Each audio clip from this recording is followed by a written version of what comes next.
అక్కడ వాక్యం చెప్పి మరలా ఇక్కడ వచ్చి పడుకున్నాం. అవునా? అప్పుడు వచ్చినాం. ఇంకా చాలాసార్లు సువార్త కొరకు వచ్చినాం ఊర్లోకి, కానీ మందిరానికి రాలేదు. ఈ మందిరం కట్టబడిన తర్వాత ఇదే ఫస్ట్.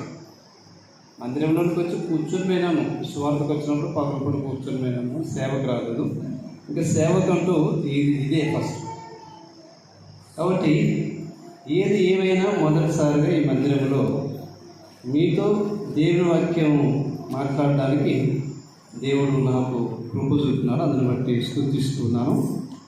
మాకు చాలా సంతోషం. ఎందుకంటే ఈ ఏరియాలో చర్చి లేదా. అప్పుడు మేము ఇక్కడ సువార్తకు వచ్చినప్పుడు అసలు ఇక్కడ ఈ ఏరియాలో ఎక్కడ చర్చిలు, పందిర్లపల్లి కానీ తెగదొడ్డి కానీ ఏరియా ఎక్కడా లేవు చర్చిలు. అసలు చర్చిలు లేవు. అయినా దేవుడు ఇక్కడ మనకు ఇంత మందిరాన్ని నిర్మించడానికి కృప చూపుతున్నాడు. అందుని బట్టి దేవుని స్తుతిస్తున్నాం. ప్రియులరా, దేవుని వాక్యము మనం చదువుకుందాం.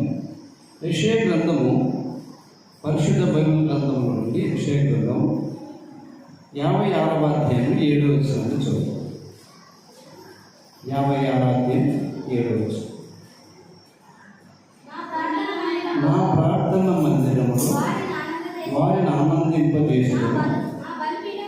నా బలిపీఠం మీద వారు అర్పించు దహన బలులను నాకు అంగీకారములను. నా మందిరము సమస్త జనులకు ప్రార్థన మందిరము అనబడును. చిన్న ప్రార్థన. ప్రేమ కలిగిన దేవ, పరిశుద్ధుడా, పరమ తండ్రి, నీ ప్రియకుమారుడు, మా ప్రాణ రక్షకుడు, విమోచకుడైన యేసుక్రీస్తు పరిశుద్ధ నామమున వందనాలు, స్తుతులు, స్తోత్రాలు చెల్లిస్తున్నాం. ఏమి తండ్రి, నీకు స్తోత్రాలు. కృప చూపండి, కనికరించండి, దీవించండి. ఈ లేఖనాలు మా ముందుకు తెచ్చినందుకే స్తుతిస్తున్నాం. నీవే మాట్లాడి మహిమపొందును.